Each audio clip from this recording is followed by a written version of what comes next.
ये बात है साल 1921 की, जब एक कनेक्टिकट यंकी इन किंग आर्थर्स कोर्ट नाम की एक साइलेंट फिल्म में एक आधुनिक युग के व्यक्ति को मध्यकाल में ले जाया गया, यानी कि टाइम ट्रैवल कराया गया। तो इस टाइम ट्रैवल को दिखाने में किसी भी तरह की कोई साइंटिफिक एक्सप्लेनेशन नहीं दी गई, बल्कि इस कारनामे को अंजाम देने के लिए जिस चीज का इस्तेमाल किया गया वो थी जादू।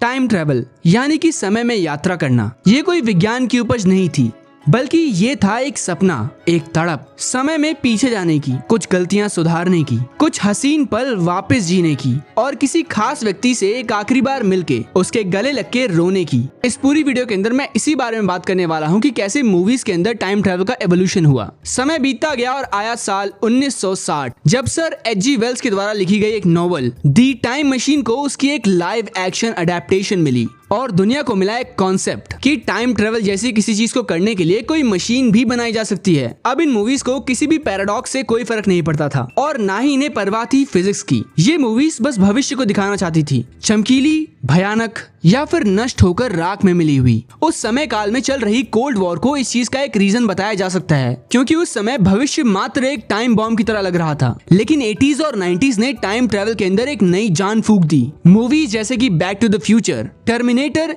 एंड 12 मंकीज सभी ने टाइम ट्रैवल को एक अलग रूप में दिखाया। बैक टू द फ्यूचर ने टाइम ट्रैवल को एक टीनेज एडवेंचर की तरह दिखाया, टर्मिनेटर ने टाइम ट्रैवल को एक हथियार के रूप में दिखाया और वहीं 12 मंकीज ने टाइम ट्रैवल को एक साइकोलॉजिकल रूप में दिखाया। अब मूवीज बस भूतकाल में जाने के बारे में ना होकर भूतकाल में जाना आपके ऊपर किस प्रकार का प्रभाव डालता है इस बारे में होने लगी थी। क्या आप अपने आप को मिटा सकते हैं? क्या आप अपने आप जैसा कोई दूसरा व्यक्ति बना सकते हैं? क्या आप समय में पीछे जाकर कुछ बदल सकते हैं भी या नहीं? ये मूवीज अब इन गंभीर टॉपिक से भी डील करने लगी थी। लेकिन इन सब के बाद आया 2000s का एरा, जिसके बाद मूवीज में टाइम ट्रैवल को और ज्यादा एक्सप्लोर किया गया। इंटरस्टेलर, टेनेट और एवेंजर्स एंड गेम जैसी मूवीज ने टाइम ट्रैवल को अपने अपने अलग अलग रूप में दिखाया और डार्क नाम के तो एक शो ने टाइम ट्रैवल की अम्मा बहन एक कर दी। मुझे कभी कभार लगता है कि डार्क को समझने के लिए मुझे किसी कोचिंग में जाना पड़ेगा। अब बस सवाल इतना है कि हरी वाली में जाऊं या फिर काली वाली में।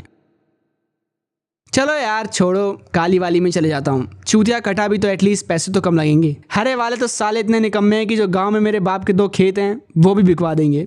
कई मूवीज टाइम ट्रैवल को एज अ टूल यूज करती हैं, कई मूवीज टाइम ट्रैवल को एज अ थेरेपी यूज करती हैं और कई मूवीज हमें बताती हैं कि देखो बेटा, टाइम ट्रैवल जो है ना बड़े दूर देश की मिठाई है, इसके चक्कर में मत पड़ो। जो आदमी इसके चक्कर में फंसा है उसकी आगे और पीछे दोनों जगह से लगे हैं। For me, time travel is not a genre anymore. It's a metaphor for regret, for trauma. कैसे हम लोग पास्ट में ज्यादा ही रहने लगे हैं या कैसे अब हम बस प्रेजेंट से भागना चाहते हैं। Time travel as a concept हमें इसलिए अमेज करता है क्योंकि हर किसी व्यक्ति ने अपनी लाइफ में कुछ ना कुछ ऐसी चीजें जरूर की होती है जिनका उन्हें रिग्रेट होता है। उनके मन में हमेशा ये बात रहती है कि किसी तरह से बस उस चीज को चेंज कर दूं तो शायद लाइफ अच्छी हो जाए। लेकिन बदकिस्मती ये है कि ऐसी कोई चीज पॉसिबल नहीं है। लेकिन हाँ, आप अपने पास्ट को चाहे बदल पाए या ना बदल पाए, लेकिन आप एक चीज जरूर बदल सकते हैं और वो है आपका भविष्य। जी हाँ, आप अपने वर्तमान में ध्यान केंद्रित करके, उसमें परिश्रम करके और वो सभी गलतियां जो कि आपने अपने भूतकाल में की हैं, उन सभी को सुधार कर अगर वर्तमान में आगे बढ़ते रहें और अथाह परिश्रम करते रहें तो आप अपने भविष्य को बहुत ही ज्यादा खूबसूरत बना सकते हैं। और अगर आप खूबसूरत ना भी बना पाए तो एटलीस्ट आप इस गम में नहीं मरेंगे कि आपने कोशिश नहीं की। और यही बात एक मर्द को एक असली मर्द बनाती है और औरत को एक असली औरत। दोनों पार्टी से खेलते हैं भैया, हम दोनों पार्टी से। Sanjay Kumar time travel machine activate.